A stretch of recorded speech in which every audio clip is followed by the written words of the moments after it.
Direct ਵੀਣੀ ਤੋਂ ਹੀ ਸ਼ੁਰੂ ਹੋ ਜਾਓ। ਮੇਰੀ ਵੀਣੀ ਨਾ ਮਰੋੜ ਮਹਾੜਾ ਦੀ ਕਮਜ਼ੋਰ।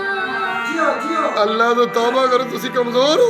ਲੈ ਤੂੰ ਵੀ ਦੁਆ ਖੁਦਾ ਦਾ ਖੌਫ ਕਰੋ। ਓਏ ਇਹ ਕਮਜ਼ੋਰ ਨੇ ਜਨਾਬ, ਮਾਸ਼ਾਅੱਲਾ।